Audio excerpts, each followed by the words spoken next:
एक समय ऐसा था जब चाइना भारत के खिलाफ एक खास स्ट्रेटेजी के तहत अपनी सबमरीन्स और नेवल जहाजों को आए दिन इंडियन ओशन में भेजता था। उन दिनों भारतीय सरकार भी चाइना के खिलाफ डिफेंसिव अप्रोच रखते हुए अपनी नेवी का आक्रामक तरीके से इस्तेमाल करके चाइना को जवाब बिल्कुल नहीं देती थी। लेकिन जब से चाइना ने भारत के साथ LAC पर सीमा विवाद शुरू किया, तब से वो इंडियन ओशन में भारत को घेरना तो दूर की बात है, अब तो उसकी नेवी अपने चाइना से सटे साउथ चाइना सी को छोड़कर भी कहीं नहीं जा रही है, क्योंकि एक तरफ उसको भारत ने घेर रखा है तो दूसरी तरफ अमेरिका और ताइवान उसकी गर्दन पकड़कर बैठे हैं। जिस आक्रामक तरीके से चाइना भारत को घेरने के लिए चारों तरफ से भारत के सभी पड़ोसी देशों में अपनी सैन्य और आर्थिक गतिविधियां बढ़ा रहा था, वैसा कुछ भारत ने आज तक चाइना के खिलाफ कभी नहीं किया था। लेकिन जब से चाइना ने कुछ साल पहले डोकलाम विवाद शुरू किया, तब से ही भारतीय सरकार ने भी चाइना के खिलाफ सेम यही स्ट्रेटेजी अपनाते हुए उसको उसके घर में घुसकर यानी कि साउथ चाइना सी में घुसकर मारने का मन बना लिया था, जिसके लिए भारत ने पिछले 2-3 सालों में साउथ चाइना सी में चाइना के सभी दुश्मन देशों Japan, south Korea, Vietnam, Australia के साथ मिलिट्री लॉजिस्टिक सपोर्ट के लिए सैन्य समझौता किया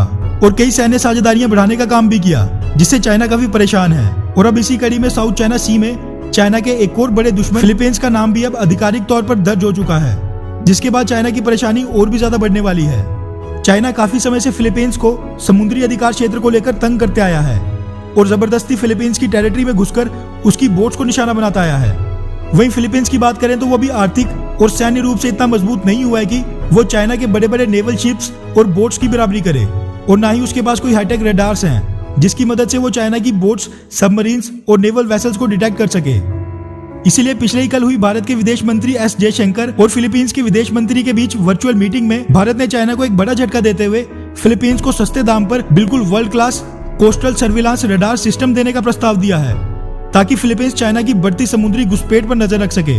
इसी के साथ पिछले कल वर्चुअल मीटिंग में भारत ने फिलीपींस के छात्रों को भारत में हायर एजुकेशन के लिए एजुकेशन स्कीम ऑफर की और साथ में इंटरनेशनल सोलर अलायंस में भी शामिल होने का निमंत्रण दिया, जिसकी स्थापना भारत और फ्रांस ने मिलकर की है।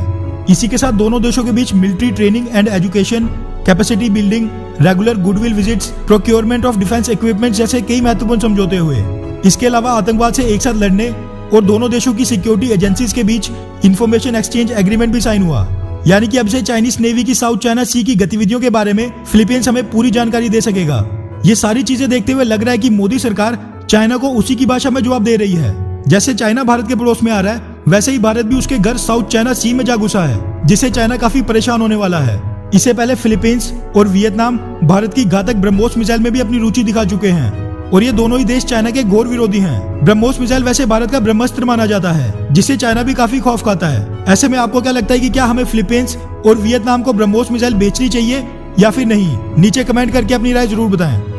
अच्छा सुनो, चैनल को सब्सक्राइब करो, उसके बाद घंटी बजा देना ताकि अगली वीडियो आपसे मिस ना हो पाए। Thank you.